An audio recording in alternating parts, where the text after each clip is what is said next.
Hi, this is PR Sundar. Welcome to Post Market Report sponsored by Delta.Exchange. What a disappointing trading day for a third day in a row. Tuesday, the markets fell. Nifty fell nearly 300 points because of the Trump tariff, 50% tariff notification against India. Then Wednesday was a holiday, and Thursday, once again, the markets fell, most probably due to the news that Trump called Prime Minister Modi 4 times, and our Prime Minister did not pick up the phone. And today, the markets were struggling. The domestic institutions were struggling to keep the market flat. But suddenly, in the late afternoon, the Reliance AGM news came. In the Reliance AGM, it was mentioned that Reliance Jio public issue will be coming in the first half of 2026. Probably the markets were expecting the IPO to be launched sooner than later. So the market was not happy. So because of that, the Reliance Industries came under a severe selling pressure. I think from days high to days low, at some point of time, Reliance has fallen more than 60 rupees. So falling 60 rupees, that's close to 5 to 6% fall. Reliance Industries falling 5-6%, that's the second highest index heavyweight in the Nifty 50 pack. And on top of which, anyway, HDFC Bank was trading lower. In the morning, HDFC Bank was trading slightly positive, but then after that, it came under severe selling pressure. So the top two stocks are falling like this, then where is the market recovery? And finally, the Nifty future fell more than 150 points from day's high, and it closed somewhere near the day's low. And another thing now, today, for the second time in the last 3 months, to be precise, since May 12, and for the second time, Nifty closed below 24,500. So I've been telling you the 24,500, although the Nifty came below 24,500 many times, but it did not close below 24,500. There was only one time the Nifty closed below 24,500, and that day low was 24,335, closing around 24,365. But the very next day, the market recovered. From there, the recovery took the market, nearly 800 points. And the Nifty went above 25,100. Then again, now the market started falling because of the Trump tariff. So we discussed about the Trump tariff so much in the morning. So let us hope something is being worked out sooner than later, and otherwise the damage to the market is going to be more.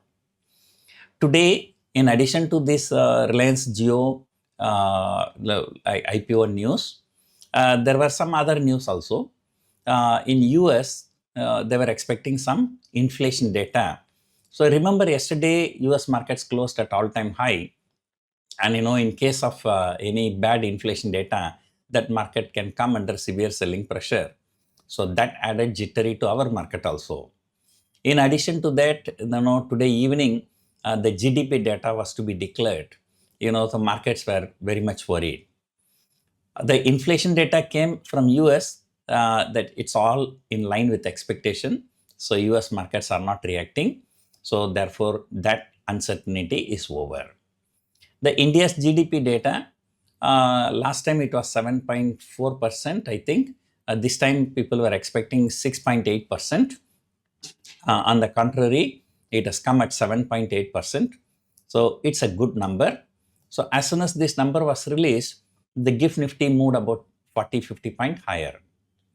But again, once again, the market is not all about the past data, and the market is all about the future data.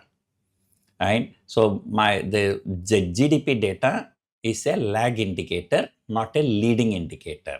So markets will worry more about the leading indicator. So Nifty, falling once again, closing below 24,500, second time in the last 3 months.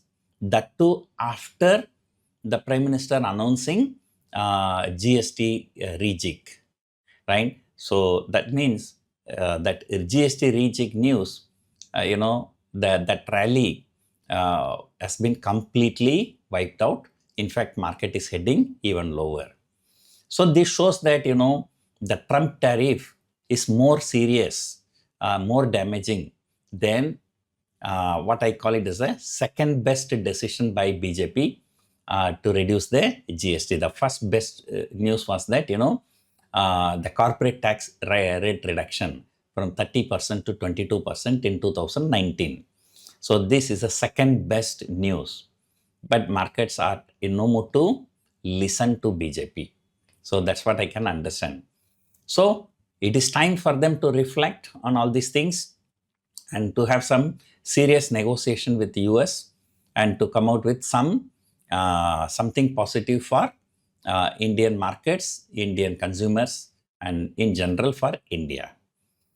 So looking at the open interest, even the 24,500 call, 24,600 calls have been added in huge quantities, and people are buying 25,000 call for the purpose of hedging. So that's why the highest open interest is showing 25,000 call. But otherwise, people started selling 24,500, 24,600. And moreover, this time, the weekly expiry has been shifted from Thursday to Tuesday. So that means, tomorrow there is only one trading session, that is a Monday. Then Tuesday expiry will be there. So because of that, probably the people are selling call options aggressively. And the earlier who sold put options, they are in deep trouble and markets keep falling. So let us hope, something works out, and at least the market, it need not go up, but at least it should stop falling for some time. I'm sure looking at the price action, the FIIs should be a seller. So anyway, we'll wait for the data. So overall, it's a third day of continuous fall and totally disappointing. Look at the Bank Nifty. It's very, very pathetic. Now it has fallen more than, I think the Bank Nifty has fallen nearly 4,000 points, from the recent high. So that is really a big correction. And this correction seems to be not over yet. So it is time to be very, very cautious on banking stocks. So as expected, FMCG supported the markets, and let us hope, HDFC Bank, ICICI Bank, and Reliance Industries pick up at least in the coming weeks so that markets can go higher. So rest of the things we will discuss during Dalal Street Week Ahead program on Sunday. Hope you enjoyed watching this video. Thank you for watching.